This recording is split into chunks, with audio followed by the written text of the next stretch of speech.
So hello guys, आज हम लोग पढ़ने जा रहे हैं इस का सबसे मजेदार टॉपिक स्टेट्स ऑफ मैटर।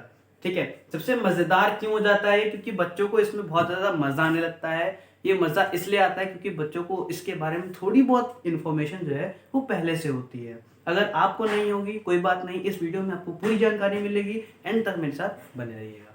चलिए शुरू करते हैं। स्टेट्स ऑफ मैटर, सबसे पहले डेफिनेशन लिखते हैं, उस डेफिनेशन को लर्न करते हैं, रटते हैं, फिर उसके बाद समझते हैं। क्योंकि एग्जाम में आपका समझा या फिर बहुत ही दिमाग लगाना काम नहीं आएगा, वहां पे आपको टीचर दे पाएगा डेफिनेशन। तो डेफिनेशन सबसे पहले लिखते हैं। आइए, देखिए लर्न हो जाएंगी चीज़ें। सबसे पहले आप लोगों को प्रॉपर नोट्स बनाने हैं, उनको अच्छे से रट लेना है, एग्जाम में लिख देना है, नंबर आ जाएंगे आराम से। काम खुश, आप खुश, हम खुश, दुनिया खुश। सबसे पहले स्टेट्स ऑफ मैटर होता क्या है? देखिए, आपने सबसे पहले वीडियो में मैटर को तो पढ़ लिया होगा। उम्मीद है अगर आप लोग ये वीडियो देख रहे हैं तो आप लोगों को मैटर के बारे में पता होगा। नहीं पता है तो आप लोग खाली अपने दिमाग में छोटी सी की लेके रखिए कि कलेक्शन ऑफ पार्टिकल को हम लोग क्या कह देते हैं? मैटर। ठीक है, अब मैटर, इसका मतलब दुनिया में हर एक चीज क्या होगी? मैटर। एनर्जी, हीट, टेम्परेचर, इन सबको छोड़ के हम लोग बता रहे हैं। ठीक है, क्योंकि ये सब चीजें मैटर के अंदर नहीं आती। मैंने आपको फर्स्ट वीडियो में ये बता रखा है। ठीक है, ये एक एक्सक्लूसिव टॉपिक है, पे लोग मिस कर देते हैं, कोई बात नहीं। फिलहाल मैटर इस दुनिया में हर एक चीज को कहा जाता है। अब आपने देखा है कि इस दुनिया में जितनी भी चीजें हैं वो सब अलग अलग फॉर्म में एग्जिस्ट कर रही है, अलग अलग स्टेट में एग्जिस्ट कर रही है। स्टेट मतलब इन द सेंस कहने का है कि यहाँ पे देखिए, चलिए मैं आपको पहले बता देता हूँ कि यहाँ पे 3 टाइप की स्टेट्स होती हैं: solid, liquid and gas. Solid आप कैसे पहचानेंगे? जैसे कि आप जिस डिवाइस पे अपना ये वीडियो देख रहे हैं, मान लीजिए आपने मोबाइल या फिर टैब, जिसमें भी आप देख रहे हैं, तो वो एक रिजिड ऑब्जेक्ट है, वो एक मजबूत ऑब्जेक्ट है। उसके जो पार्टिकल हैं उनके बीच की जो डिस्टेंस है वो बहुत ही कम है, या फिर कह लीजिए उनके बीच की फोर्स ऑफ अट्रैक्शन बहुत ज़्यादा है। ये क्या टर्म है? Force of attraction, intermolecular space, इन सब के बारे में मैंने इसकी पहले वीडियो में चर्चा कर रखा है, तो जाके आप उसके बारे में पढ़ सकते हैं। ठीक है, जिसको नहीं पता है मैं लिंक डिस्क्रिप्शन में दे दूंगा, या फिर आपने कहीं और पढ़ रखा है तो बहुत अच्छी बात है। तो इससे आप लोगों को ये समझ में आता है कि यहाँ पे आपके अलग अलग टाइप के मैटर एग्जिस्ट कर रहे हैं। कैसे? जैसे कि हवा है, जैसे कि पानी है, जैसे कि आपका टेबल होगी। तो ये सब आप देख रहे हैं तीनों अलग अलग स्टेट में। टेबल आपकी बहुत ही हार्ड है, पानी जो है वो उतना हार्ड नहीं है, लेकिन हाँ कंपेरेटिवली थोड़ा बहुत हार्ड है। किसके कंपेरेटिवली? गैस के कंपेरेटिवली। जो आपकी हवा है उसके कंपैरिजन में तो वो कहीं ना कहीं थोड़ा बहुत हार्ड है ना। और जो सॉलिड है, जैसे कि आपकी मेज, चेयर, ये सब आपकी लिक्विड के कंपैरिजन में और हार्ड है। तो यहाँ पे 3 टाइप में एग्जिस्ट कर रहा है मैटर हम लोग का। ठीक है, तो यहाँ पे हम लोग मैटर की डेफिनेशन लिखते हैं। मैटर की स्टेट्स ऑफ मैटर की डेफिनेशन लिखते हैं। Matter occurs in various states. Matter occurs in various states known as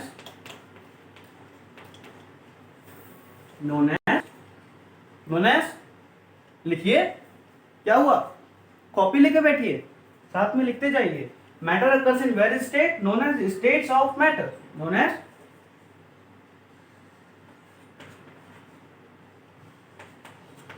states of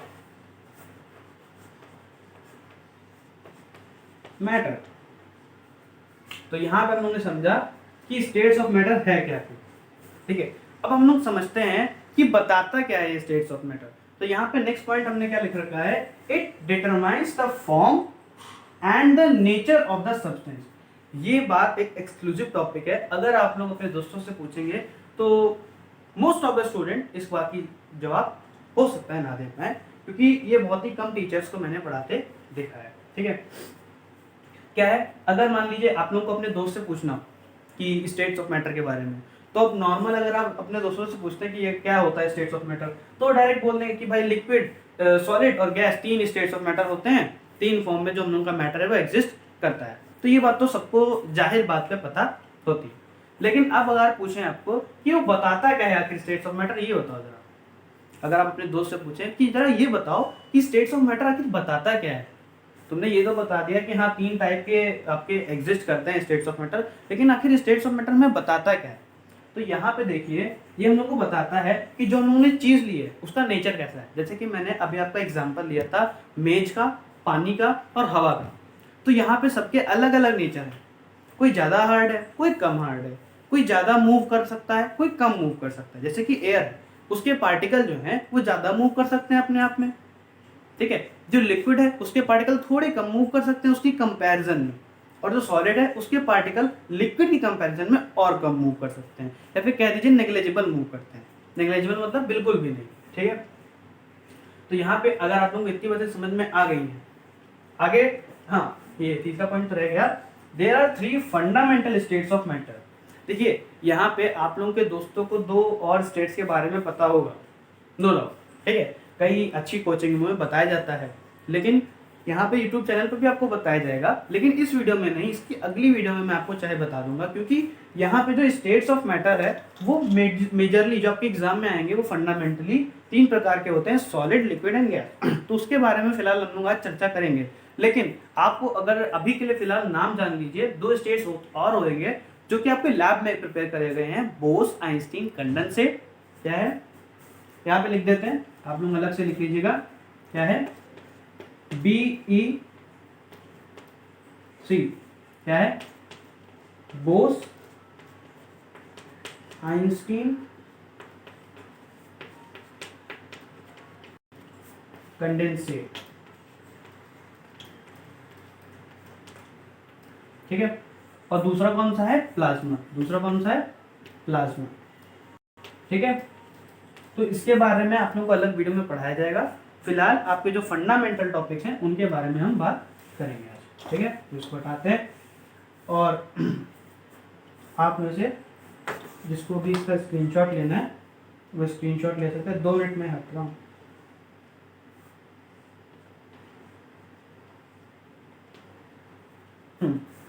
तो आप इसका स्क्रीनशॉट ले लें, फिर आगे बढ़ते हैं, ठीक है।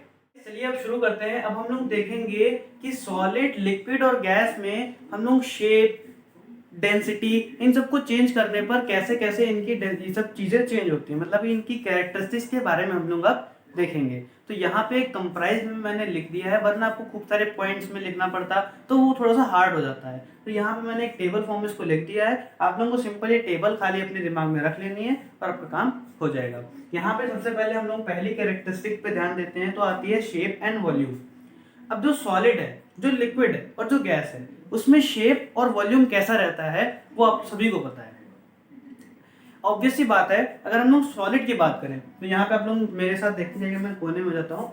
अगर हम लोग सॉलिड की बात करें तो सॉलिड का आप सब लोगों को पता है कि डेफिनेट शेप होता है और डेफिनेट ही वॉल्यूम होता है, क्योंकि जो सॉलिड है उसका फिक्स शेप होता है, वो बहुत ही कठोर होता है। जैसे कि आपके पास मैंने एग्जांपल लिया था मोबाइल फोन का, तो जो मोबाइल है उसका ऐसा तो है नहीं कि अभी आपको कोई शेप है और आपने किसी जार में डाल दिया तो उसका शेप बदल गया या फिर उसका वॉल्यूम बदल गया, तो ऐसा तो नहीं होता है। वो जैसा वॉल्यूम है उसका वैसा वॉल्यूम रहता है, जैसा शेप है उसका उसका वैसा ही शेप रहता है। तो जो यहाँ पे सॉलिड में हम लोग क्या लिखेंगे, यहाँ पे सॉलिड में देखिए लिखेंगे हम लोग they have fixed and definite shape and volume. अब यहाँ पे हम लोगों को अगर कोई रीजन पूछ ले कि ऐसा क्यों होता है, तो यहाँ पे हम लोग रीजन देंगे कि जो इंटर पार्टिकुलर स्पेस होती है, सॉरी इंटर पार्टिकुलर फोर्स होती है। इंटर पार्टिकुलर मतलब इंटरमॉलिक्यूलर, जो मैंने आपको बताया था इंटरमॉलिक्यूलर फोर्स, तो वही है यहाँ पे कि इंटर पार्टिकुलर फोर्स जो होती है वो बहुत ही स्ट्रांग होती है। आपके बुक में इंटरमॉलिक्यूलर को इंटर पार्टिकुलर लिख दिया गया, यहाँ पे कोई भी डिफरेंस वाली बात नहीं है। इंटर पार्टिकुलर फोर्स और इंटरमॉलिक्यूलर फोर्स एक ही होती है, ठीक है। तो इंटर पार्टिकुलर फोर्स जो है वो बहुत स्ट्रांग होती है सॉलिड में, जिसकी वजह से इसका शेप फिक्स रहता है और वॉल्यूम भी डेफिनेट रहता है। इसके बाद अगर हम लोग लिक्विड में बढ़ते हैं तो लिक्विड में यहाँ पे थोड़ा सा शेप जो है फिक्स नहीं रहता है, लेकिन जो वॉल्यूम है वो फिक्स रहता है। क्या बताया मैंने कि लिक्विड में शेप जो है वो फिक्स नहीं रहता है, लेकिन वॉल्यूम फिक्स रहता है। अगर आपने किसी ग्लास में एक पानी थोड़ा सा लिया है, ठीक है, और वही पानी अगर आपने किसी जार में डाल दिया तो उसका शेप तो चेंज हो जाएगा, लेकिन वॉल्यूम उतना ही रहेगा। लेकिन वॉल्यूम उतना ही रहेगा कि यहाँ पे आपने अगर 250 ml लिया है तो उसमें भी 250 ml ही रहेगा। लेकिन अगर एयर की बात की जाए तो इसका ना ही शेप डेफिनेट रहता है ना ही इसका वॉल्यूम डेफिनेट रहता है। अगर मान लीजिए आपने कहीं भी गुब्बारे में एयर को भरा तो उसका वो शेप होगा, अगर आपने किसी सिलेंडर में भरी वो हवा तो उसका वो शेप हो जाएगा और उसका वॉल्यूम भी अलग अलग टाइप से बढ़ता रहता है, क्योंकि इनके इंटरमोलिकुलर फोर्स होता है वो बहुत वीक होता है। ठीक है, आगे बढ़ते हैं। नेक्स्ट फैक्टर है हमारा रिजिडिटी एंड कंप्रेसिबिलिटी। ये फैक्टर हो सकता है आपकी किताबों में मिले, हो सकता है ना मिले, लेकिन ये बहुत ही अच्छा फैक्टर है और बहुत ही एक्सक्लूसिव फैक्टर है। अगर आप लोग मोस्ट ऑफ चीज अपने दोस्तों से पूछेंगे तो हो सकता है वो ना बता पाए, लेकिन यहाँ पे आपको बहुत ही इंपॉर्टेंट फैक्टर पड़ जाता है, इसलिए मैंने आपको इसमें बताया है कि रिजिडिटी और कंप्रेसिबिलिटी। सॉलिड में अगर देखा जाए तो सॉलिड बहुत ही रिजिड होते हैं। रिजिड मतलब होता है कठोर, ठोस, एकदम टाइट, ताकतवर, है ना। तो यहाँ पे आप सॉलिड में देखेंगे कि सॉलिड जो होते हैं बहुत ही रिजिड होते हैं और इनकम्प्रेसिबल होते हैं, मतलब कि दबते नहीं आसानी से। अगर किसी सॉलिड को आप दबाएंगे, जैसे कि ये बोर्ड है, बोर्ड को मैंने दबाया तो ये इतनी आसानी से नहीं दबेगा क्योंकि ये इनकम्प्रेसिबल है, इसकी प्रॉपर्टी है ये। उसके बाद अगर लिक्विड में यही चीज देखें तो स्लाइटली कंप्रेसिबल है ये। अगर लिक्विड में देखें, स्लाइटली मतलब मैं आपको बता दूं, स्लाइटली मतलब होता है थोड़ा सा, मतलब कि थोड़ा सा दब जाता है लिक्विड। और गैस में अगर देखें तो कैन बी इजिली कंप्रेसिबल, मतलब कि गैस जो है वो आराम से कंप्रेसिबल है, मतलब कि आराम से कंप्रेस हो जाती है, आराम से दबाई जा सकती है। ठीक है, कंप्रेसिबल मतलब आराम से दबाया जा सकता है उसको। उसके बाद डेंसिटी के बारे में बात की जाए, डेंसिटी क्या होती है? ठीक है, डेंसिटी मतलब होती है घनत्वता, मतलब कि एक जगह पे भीड़, पार्टिकल्स की एक जगह पे भीड़। तो अगर सॉलिड में देखेंगे तो सॉलिड में आपको पता है कि जो पार्टिकल्स होते हैं बहुत ही चिपके चिपके होते हैं। तो वहां पे जो अगर किसी जगह पे हम लोग एक मान लीजिए कोई एरिया काटें और उसी एरिया में अगर हम लोग सॉलिड के पार्टिकल्स की भीड़ देखें तो बहुत ज्यादा होगी, इसलिए हमने लिखा है हैव हाई डेंसिटी, मतलब कि सॉलिड के पार्टिकल्स की भीड़ वहां पे ज्यादा होगी। अगर हम लोग लिक्विड में ये चीज देखें तो थोड़ी सी भीड़ सॉलिड के कंपैरिजन में कम दिखेगी हमको।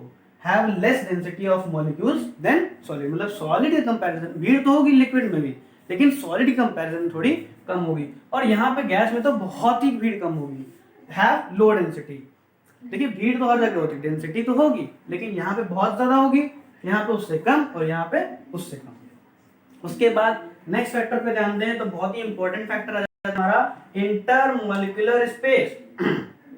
इंटरमॉलिक्यूलर स्पेस, अब इंटरमॉलिक्यूलर स्पेस तो आप सभी को पता है क्या होती है, दो मॉलिक्यूल्स के बीच में जो स्पेस होती है उसी को हम लोग इंटरमॉलिक्यूलर स्पेस कहते हैं। और आप सभी को पता होगा कि सॉलिड में, अभी हम लोग ने इतने फैक्टर पढ़ लिए हैं तो आप लोगों को खुद ही अंदाजा लग जाएगा कि सॉलिड के पार्टिकल इतने पास पास रहते हैं जिससे उनके मॉलिक्यूल्स के बीच में जगह होने का चांस बहुत कम हो जाता है। इसलिए हमने लिखा है have less intermolecular space between their molecules, मतलब कि उनके मॉलिक्यूल्स के बीच में बहुत ही इंटरमॉलिक्यूलर स्पेस जो है बहुत ही कम होती है।